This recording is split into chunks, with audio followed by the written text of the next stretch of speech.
Hello, welcome back to Auto Pop Culture, and today we're going over the Netflix series called Daybreak. So Daybreak was a comic before. It was created by Aaron L. Collette. This is the person that did Heroes, and he did the comics of Ultimate X-Men. So this is definitely is right up my alley of something I would definitely want to watch. And I saw the previews from it, like the trailers to it, climbed up to when it released last week or last month. So, but yeah, I really loved the show in general. I thought it was really good. Um, it has a great cast, a mix between some people you might know and some people you don't know that are new to things. So the plot of it's pretty much it's about a high schooler outcast named Josh Wheeler, who is searching for his missing girlfriend in a post-apocalyptic Glendale, California. So pretty much it shows Glendale, which is I've heard of Glendale, never been to it, but it shows pretty much that, and it shows that them finding their way. Josh kind of finding his way through the post-apocalyptic world, and he kind of has it like he's always been an outsider in the real life, and so, or before the explosion, so afterwards he's much more adaptable because he doesn't really talk to anybody anyway. So all his like antisocial like things that he does before becomes very beneficial now. And as the kind of show goes through, by the way, just so you guys know, there's gonna be spoilers. So if you don't want to have anything ruined, please go watch it. It's really, really good. It's very fast. Like you can probably get through a series in 2 days tops, possibly one day, probably just an evening. They're pretty fast.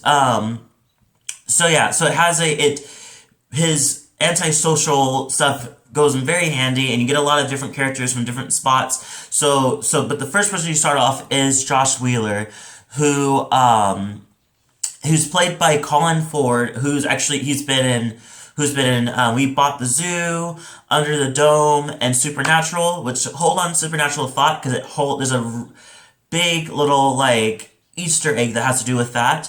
And he's followed by two of his like friends, who's Angelica Green, who's played by I'm gonna butcher this so bad. Olivin Lind, who's in Coat of Many Colors. She plays the actual main character. Blended and Overboard.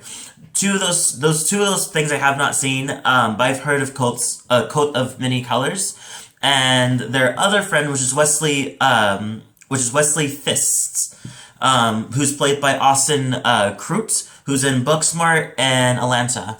So they pretty much go together to find this girlfriend, who's Samora Dean, whose nickname is Sam Dean, who's played by Sophie Simnett, who's in Mum's List and Poldark.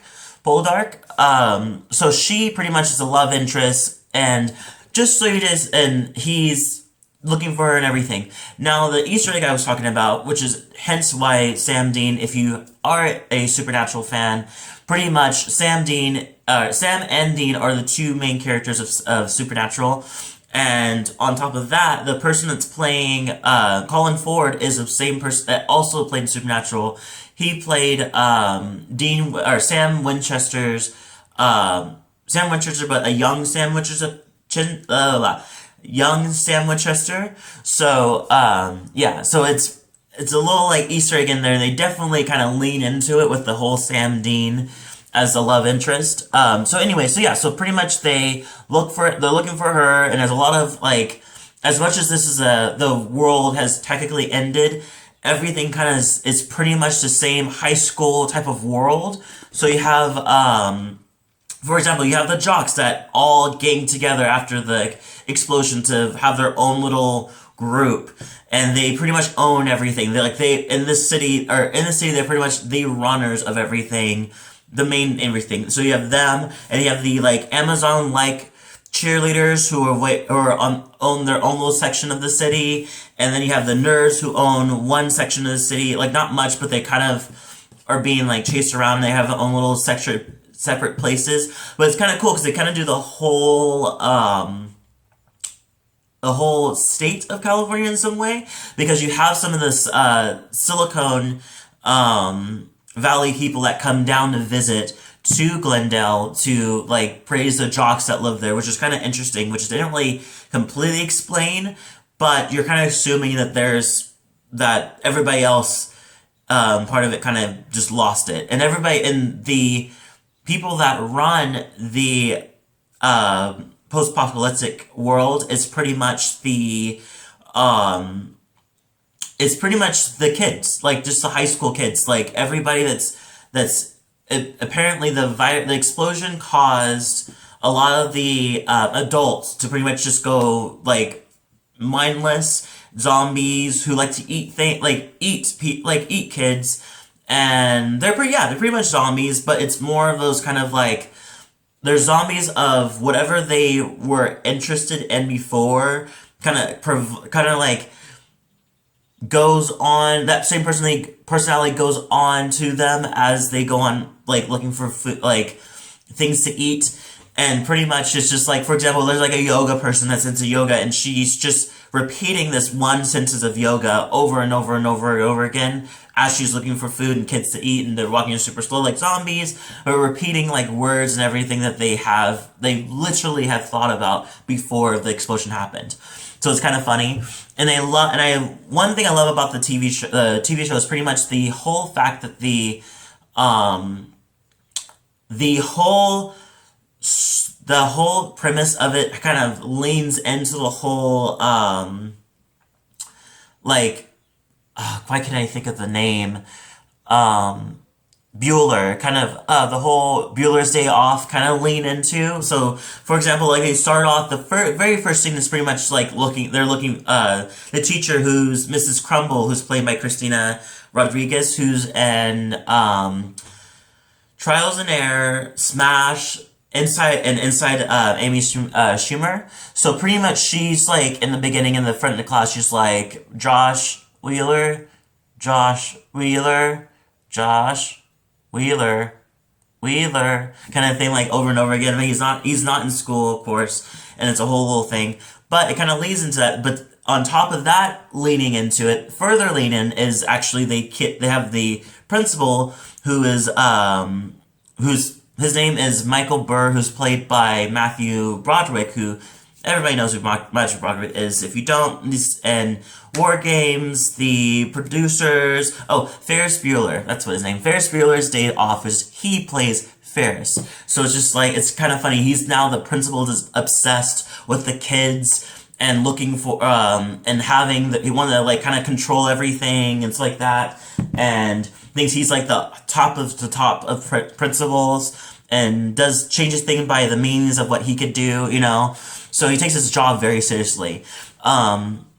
But he always gets the tail end of everything because he's trying to keep the school together, and he's not actually mean. He's more like a counselor in some way, but it's just the things that he does is very, very sugar coated. It's like, we gotta make sure there's no peanuts anywhere or any nuts, because there could be somebody that's allergic to nuts, so we're not having it inside the school at all. So it's very over dramatic about the rules that he kind of places in.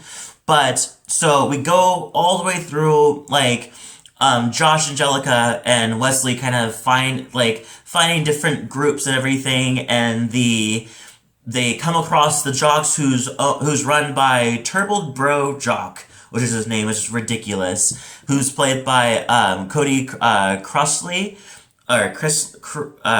Creasley, who's in iZombie and Riverdale, and he pretty much has owns everything, and he's very barely talks, has a scar on his neck, so he barely talks, and he has a big old face girl thing going on.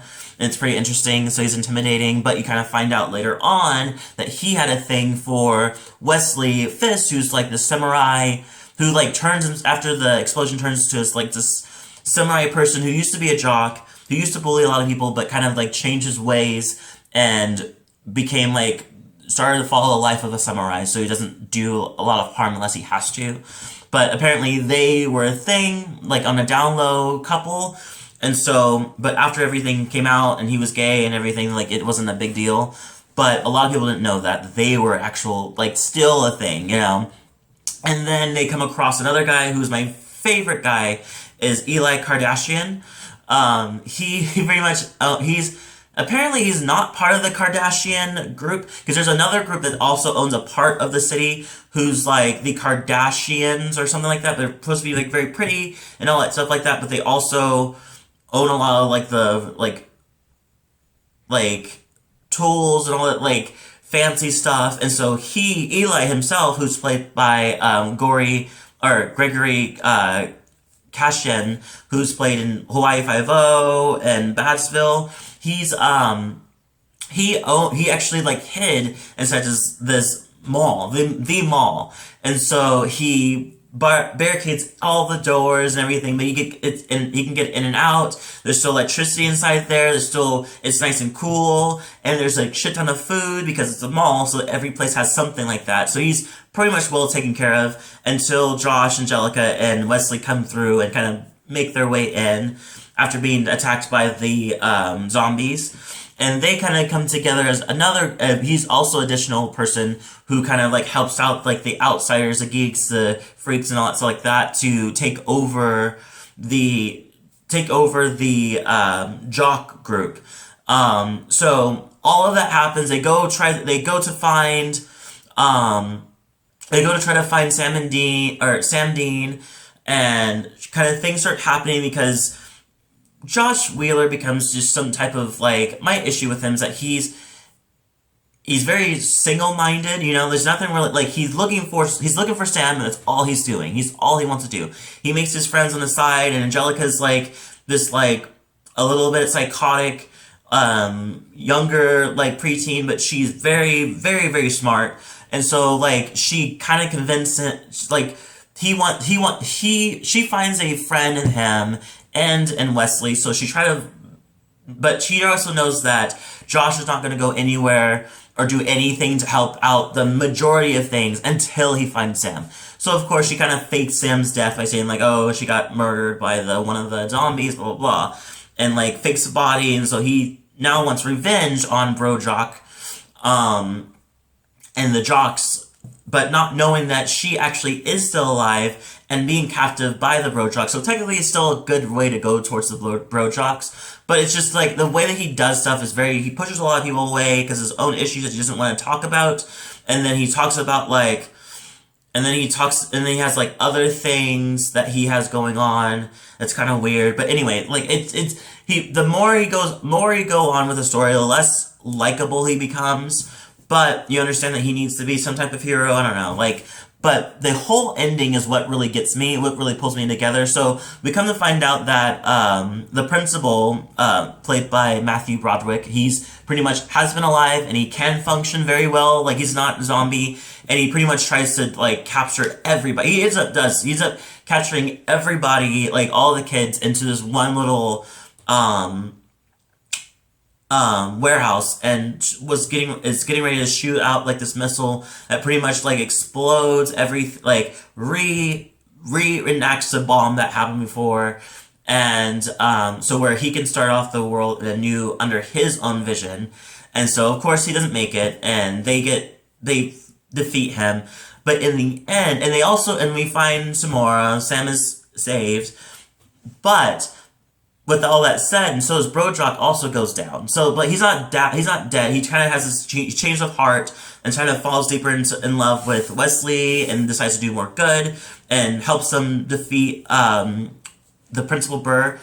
But with that said, everything's down, everything's fine, so they don't have a leader now, and the person of all people that decides to take the mantle becomes Sam Dean. Sam Dean just like randomly, after everybody settled down, she's just like, they're like, what do we do now? And she just gets up on the this throne that Brojock kind of rides through the whole city throughout the whole movie. He's like riding through it in this like throne on top of this truck. So she just climbs on top, sits on the throne. She's like, follow me. And she has this weird kind of like her personality changed to where she's not really just she's not the exact person. She's not the beautiful, nice, not beautiful. She's not the super nice, help out kind of person. She kind of have this like, follow me, I'm the shit now, you know. And so you're like, oh, and it's a great cliffhanger. It's a great thing to see like, who is she gonna be? Is she gonna be much more like diplomatic, or she's gonna be like ruthless like everybody else was, you know? So it's kind of like a complete changer, which I think is so great because I was barfing over the whole like I need to find my girlfriend even though I fucked over everything, blah blah blah, and it's like, oh god, you know. So I'm glad that it kind of switched around to where she is the main focus, you know. So yeah, so I really like it. I think I can't wait for season 2. Hopefully there's a season 2. I completely give it an 8 out of 10. And that's a lot due to the fact that I didn't really like the main character. But all in all, the show is really, really good. And I kind of want to get into the comics too. But anyway, leave a comment below, tell me what you thought. And I'll see you guys in the next video.